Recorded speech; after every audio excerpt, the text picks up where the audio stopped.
Hey there guys, Botstowo here. Today what I got for you is kind of a different video than what I normally do. This isn't really one where I go over the history of a mask and then, well, talk about just the individual components. Instead, this is an actual review. And what I'm going to be talking about today is the OM90 or Mira CM-7M. Full disclosure, I bought this mask with my own money, and Mira Safety has no idea that I'm making this video. I bought this mask with the sole goal of giving it a fair, honest review. In case this is the first video of mine that you've seen, I should quick explain who I am and why you should listen to me about these masks. See, I am a gas mask collector and I've been doing this for nearly a decade, so I have been spending countless hours for years and years researching what worked, what didn't work, just everything about, historical masks from the last, oh lord, 100 or 50 so years. So yeah, I like to think that I know my shit, and honestly, I believe that I do. Anyhow, how about we actually jump into the review? First off, I would like to talk about how Mira Safety acquires these masks. Mira tends to use a lot of, I guess, kind of cloudy language when it comes to the production of these, but if you do actually just straight up ask them, they will be honest about it. These are manufactured in the Czech Republic by a company called Gumarny Zubry, which I am probably mispronouncing, and will call Guzu from now on. Mira Safety buys these masks, which Guzu calls OM90s, and imports them to the United States and sells them as the CM-7M. I do see people frequently saying that Mira Safety sells, quote, rebranded Czech surplus. That is not true. Each CM-7M that you get from Mira Safety will be new production. Now, with that out of the way, I would like to talk about some very general points on the mask before we get into the fine details of it. So the rubber, which is some sort of butyl, is firm enough to not deform while you're wearing it, but is also floppy enough to conform to the face pretty easily, and that's really nice. I like that. Also, the butyl will actually give you a pretty high degree of protection since it is a very, very resistant form of rubber. The face piece, without a filter, is a little bit lighter than that of an M50. On top of that, it gets a very good cheek weld with a rifle, which is very important for a tactical mask like this. Now let's take a closer look at the lenses. This mask is an optical mask in the same way that the Soviet SHMB is, or the American M2 optical. What that means is you have these small, flat, circular lenses that are specifically designed for use with optics such as binoculars or specialized sights. So, mind you, it is good at using optics, but I mean, no better than something like an M50 or M40 or M45, but you do also have the added downside of having extremely poor vision. It has a very severe horse blinder effect, meaning that you have absolutely no peripheral vision, and you will always be looking forward and never really to the left and right. In my opinion, that downside completely offsets the benefits that you get from this being an optical mask. There are masks with way better vision than this, for instance, the M40, M45, or M50, that will also interface just fine with optics. So there's really no reason for these lenses to be this old design.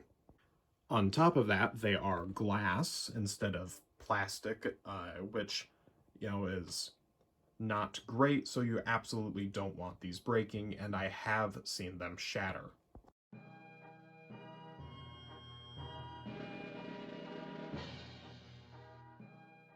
That wouldn't be too big of a problem if they actually sold outserts for these, which Mira Safety does not. Outserts are essentially just sacrificial lenses that go over the actual lenses to protect it from scratches or, projectiles like rocks.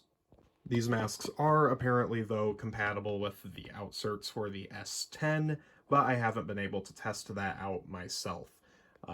So, if you get one of these, I would absolutely recommend at least trying that.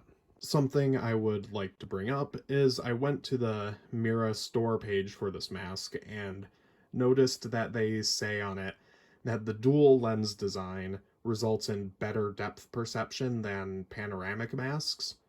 I have really no idea what they meant by this because, in all regards, a panoramic mask's vision is going to be better than this.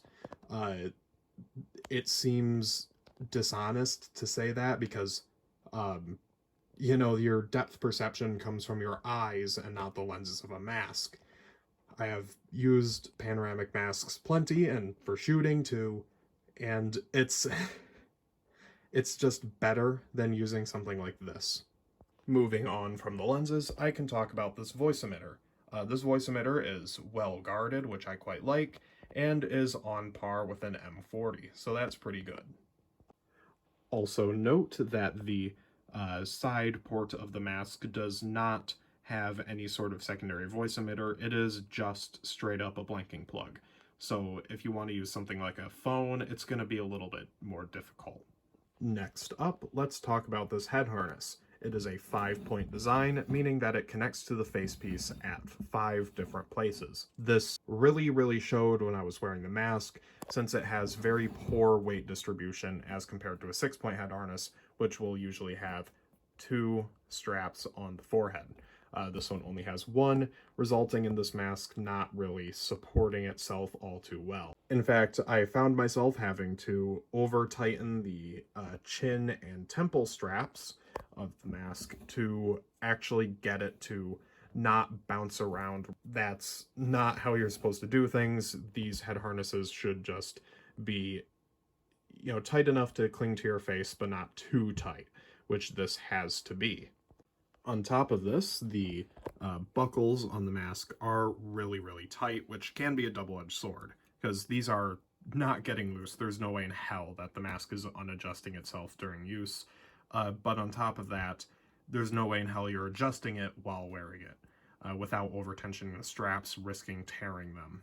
This head harness has no donning loop, which is essentially just a little piece of fabric that dangles down here that you can grab on to with your fingers and pull the head harness over your head. This results in the mask being slower to don, which is obviously really bad. This head harness isn't all bad though, since it does have this very nice mesh skull cap that does help to relieve some of the issues with the poor weight distribution, as well as making it a bit more comfortable. Back to the front of the mask, I would like to show off the drinking system. This is a honestly pretty good drinking system. It's on par with an M40 or M45 or MCU or MSA Millennium, since it is just a Type A with about the same diameter drinking tube as the other. It does in fact have a little lever to articulate the internal mouthpiece for the drinking system, and that's pretty nice, but I don't really like how this one is designed, because when it's in the stowed position, right, it's always touching kind of the top of my lip. Yeah, that's pretty annoying. And then when you adjust it, you can't actually adjust it to your lips, which would be about here. You have to go all the way because that actually unseals the drinking system, which leaves it below my, lower lip, kind of just poking my chin-ish area. So to actually drink, you have to push the facepiece up and in because the internal mouthpiece is not very long. It does actually have this very novel way of stowing the drinking tube when not in use. You see, it normally it would just be, on most masks, it would just be a little sleeve that the plug just slides into when you're not using it. This, however, has this rubber cover completely enveloping it and rests on this little peg, which you can just pull it off there. See, that's the little hook for the thing, and it locks into that hole. I could absolutely see one of these ripping. I do not like this. On top of this, when you get it back hooked on, it does create this little hole where something like a branch or twig could get caught on that and, rip the cover. I do not like that one bit. To access the drinking tube, you of course take it off that little hook and then lift the rubber cover. It's kind of hard to do with one hand since I don't have a tripod and I am using my phone. I'm not saying that's a problem, that's just, I have one hand available. But yeah, no, so this is a Type M drinking adapter, meaning that you can use it with a Camelback or just any old US canteen. It's very nice. Of course, the flow rate isn't as good as something like an M50, but this is a mask designed in the late 80s, so, it's to be expected. Moving on from that, we can go to the inlet and threading. This is a 40mm NATO thread, so you can use it with pretty much any filter that's on the market in the West. I will note that that does not include Mira Safety's carbon monoxide filter, as it even says on the label that it is 40mm GOST. So despite them using photos of these masks using them, it is not actually compatible, so I would highly recommend against doing that. As you can see, this is a pretty standard inlet.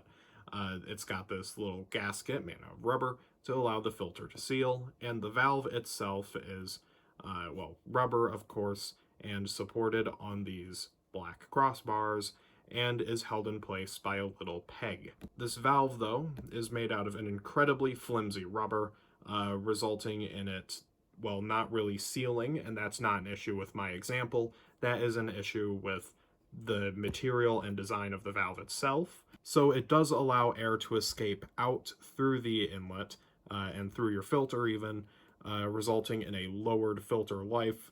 It's not too extreme though on this mask, so you don't have to worry about it too much, but it is still a problem. And I've tried using this with a PAPR, and when I pressure checked it by, covering the exhale valve, right, the motor started working a lot harder, making a lot more noise, which means that it could possibly burn it out. So I would highly recommend not using a PAPR system with one of these masks to make sure that it doesn't get damaged over time. Speaking of the exhale valve, it is very well guarded with this cover that can be rotated and in fact taken off completely. Also, its position is on the bottom of the mask, so it does have passive moisture drainage, which is a massive plus compared to something like an M50 or GSR. I was actually talking with a good friend of mine about this mask the other day, and he brought up the really good point that during, the winter or when it's especially cold, condensation in a mask gets really bad. In fact, it gets to be like a lake. So with masks with a forward-mounted exhale valve, they have the issue of it filling up with condensation and sweat and requiring you to bend forwards to clear the moisture actively. This mask just clears it as you go, which is very, very nice, and I highly appreciate that. The exhale valve is a lot higher quality than the inlet valve, which is pretty nice. I don't have any problems with this exhale valve or, its position. I think that's really great. As I mentioned earlier, the exhale valve cover can actually be removed.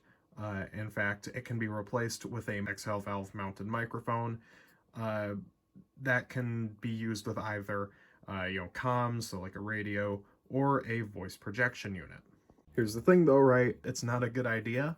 The United States military did actually test that out back in, I think, like the 70s, 80s, and maybe even into the 90s, but decided that a pass-through system like is found on the M50 is way better.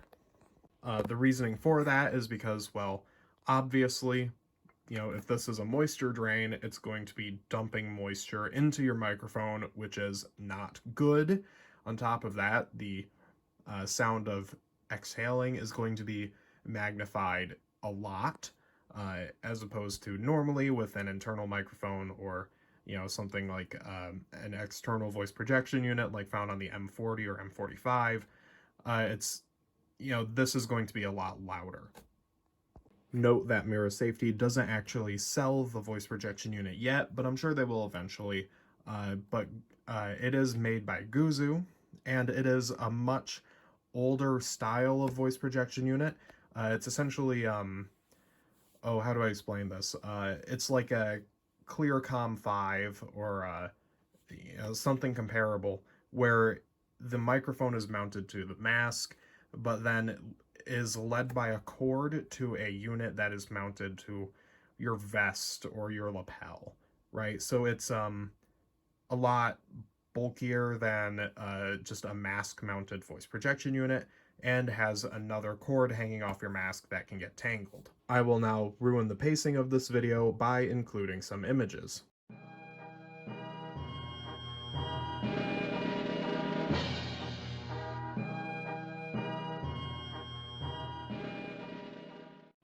Now, with all of that out of the way, we can finally take a look at the inside of the facepiece, starting out with the peripheral seal and chin cup.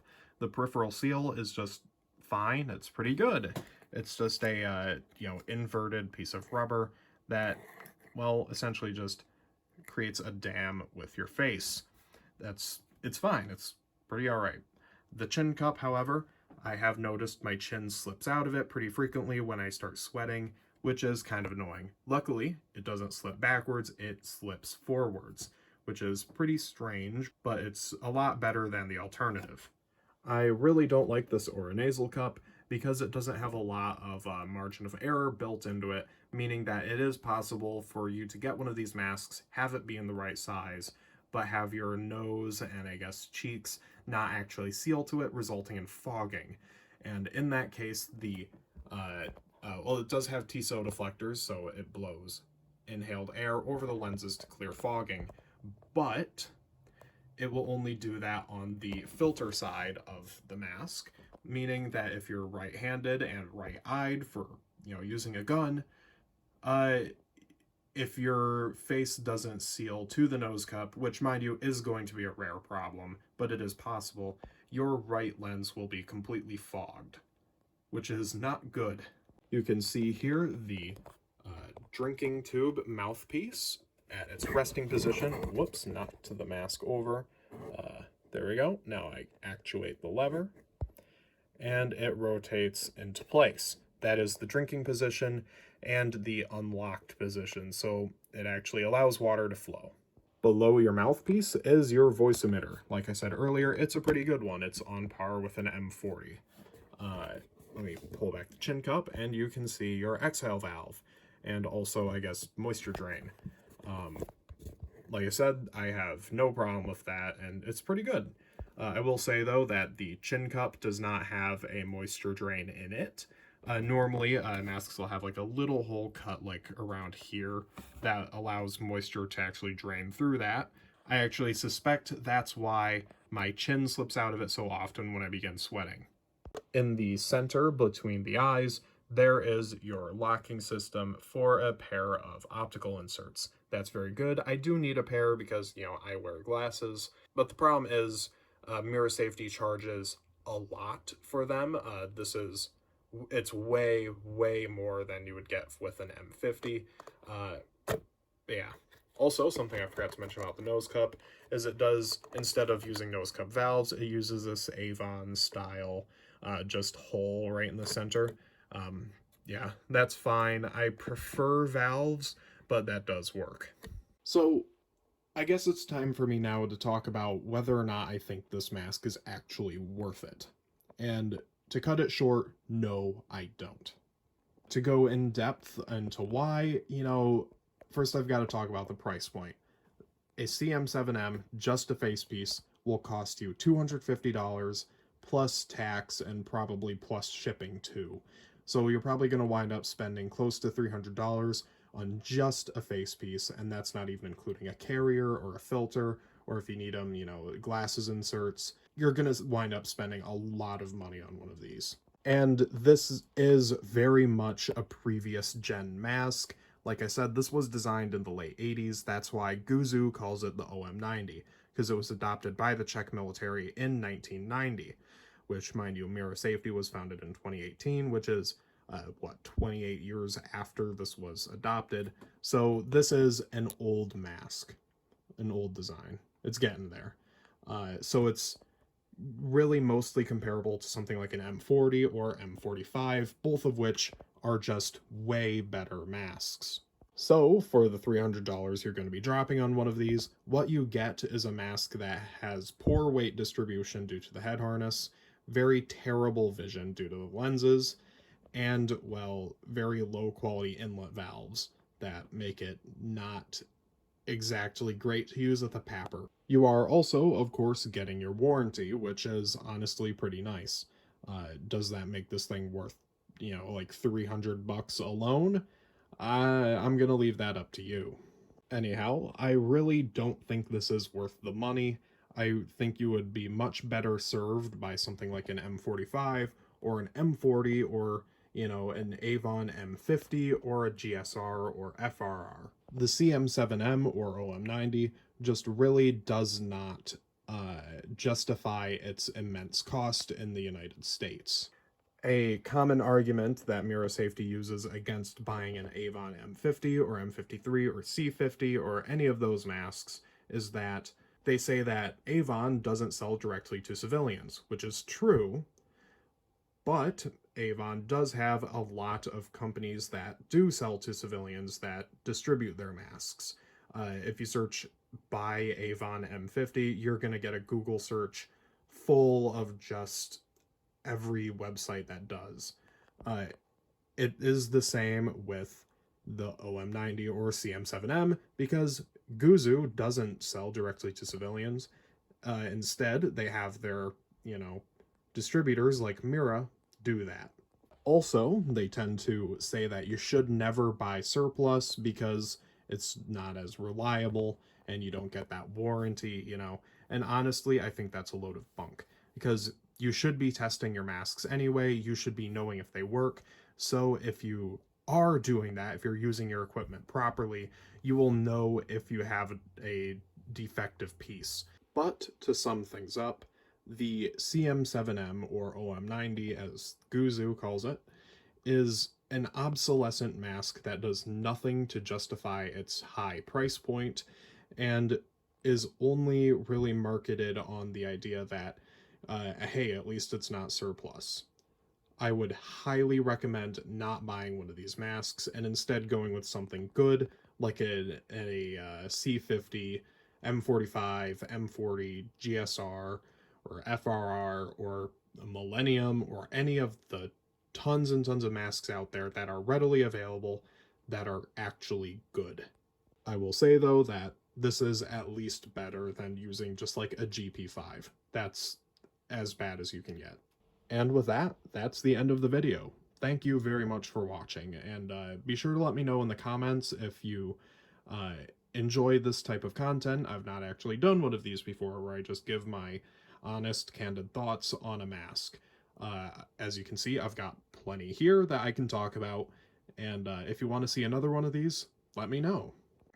Also, I want to ask what your thoughts on this mask are, because, well, I'm sure you've got some. So be sure to tell me in the comments that, too. And anyhow, thank you very much for watching, and I will see you in the next one, whenever that is.